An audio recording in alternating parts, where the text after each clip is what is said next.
Welcome to the program now. Lynn Posey, Executive Director of the Mississippi Department of Wildlife, Fisheries, and Park. Mr. Director, thanks for coming in, sir. Gerard, thank you for having us here today. We really appreciate the opportunity to visit with folks. Well, when the calendar sets in on September 1, that means you guys get pretty busy. It's a pretty eventful calendar coming up. We got dove season kicking off tomorrow, and then it's just a lot of stuff downstream from there. We do. Our guys are coming off the water, and our biologists been out in the field dealing with stuff, getting ready for the season. So, yeah, we're moving. We're changing over to actually getting to the hunting season. And tomorrow kind of kicks us off with the dove season. And after that, we'll move fast and furious into our velvet season on the 15th through the 17th. And then, of course, we're in the middle of alligator season right now. And by September 29th, we'll kick into our regular bow season. So, yeah, fast and furious. It's time to break out the camo. So. Doesn't seem like it. It was 100 degrees a week ago, but it won't be long. And you're starting to see some temperature moderation. All right, so dove season, what do we need to know about that? Well, basically, we just want folks to get out into the great Mississippi outdoors and enjoy themselves. It'll kick off in the morning, 30 minutes before sunrise, and I think everybody pretty much knows the rules of dove hunting. Most folks have been out there for a long time, but of course, obviously, you don't want to be hunting on a bait field. You want to make sure you have your license, and I just mentioned this. Make sure if you got your license that you check the dates. Say all our hunting licenses now expire 1 year from the day that you purchase them, and we're pretty much a special fund agency over at Wildlife. We encourage everyone to buy a license. It really helps us because not only do we get your money for a license, we're able to leverage that money and make some federal dollars out of it. So please get out and buy your license. Our guys don't want to be out writing anybody for a license. We don't get one dime of money out of it. We want you to have your license on the front end and get out there and enjoy it. And our guys will be out there to serve and protect.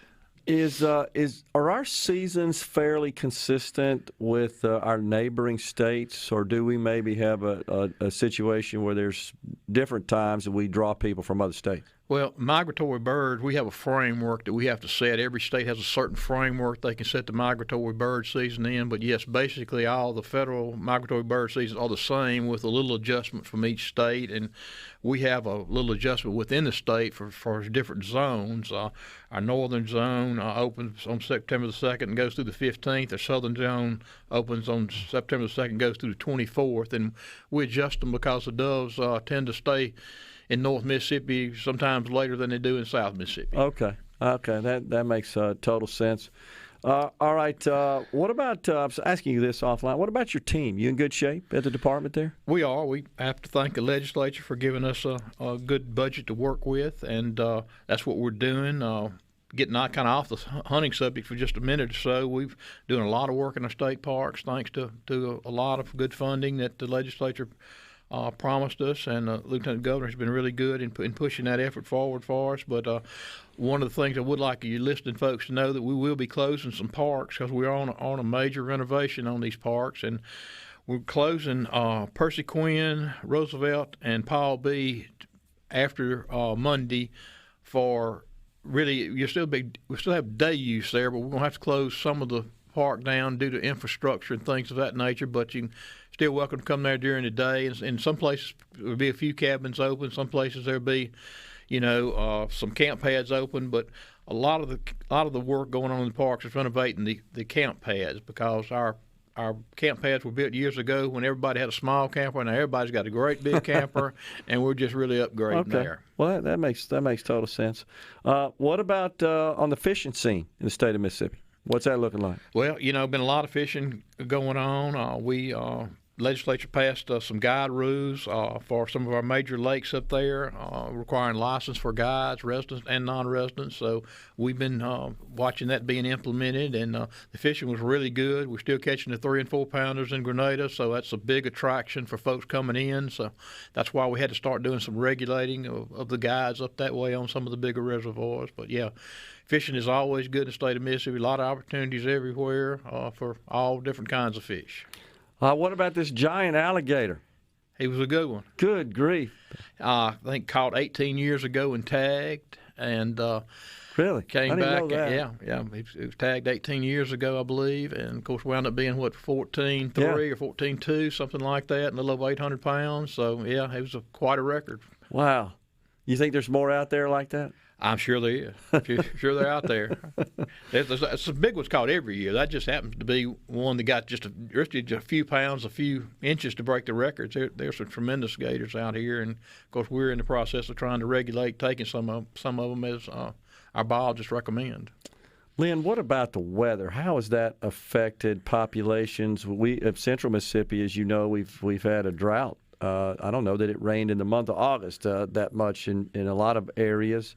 We've had severe heat as well. Is that affecting populations or our lands in any way? Well, it's been tough on animals and people. It's been tremendously dry down at Union Church where I'm from, and it's has an effect on, like I say, people and animals. I don't know that it has any drastic effect on animals.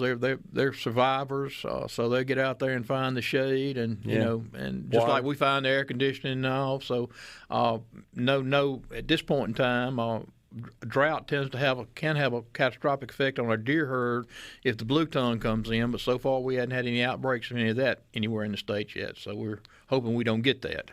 I don't remember seeing the deer quite as active in the summertime as I have this particular year, and I just wondered if that's because they're searching for water. Well, they could be searching for water, searching for food. A lot of their not many acorns this year, from what I've seen, and the grass is dry, and they're hunting for a little more tender grass or finding some water that could make them move a lot more. Yeah, I was in Smith County speaking up there to the Republican Club about 3 weeks ago, and, of course, a lot of cattle farming in that area, and they were saying they were already putting hay out because there's just no grass in the fields. No grass. It's been tough on our farmers this time. You know, they not going to be much hay this time because we didn't get the rain to grow the grass, and it'll probably be a tough fall for feeding cattle. Yeah. Oh, other than that, you feel like the deer population is pretty strong, though? We have a strong population here in the state of Mississippi. We're battling CWD in certain areas of the state, which is something we're getting used to battling, and then we wish we had better answers than we do, but the entire country's working on answers to it, and we're trying to do our part by zoning some of the areas that we know that CWD is present, but they're even starting to find CWD present in scrapes and things of that nature now, not necessarily just in the deer themselves, but so it's a really troubling disease that we've got out there. That's interesting. So anything we need to know, Lynn, about just getting your license? Is anything changed along those lines? The process, the pricing, any of that? Really hadn't changed much in several years. We feel like we have a fair price breakdown for our resident hunters, and of course, obviously, we charge a little bit more for our non-resident hunters, but we appreciate all of them buying the license and supporting our department and the wildlife and fisheries of the state of Mississippi.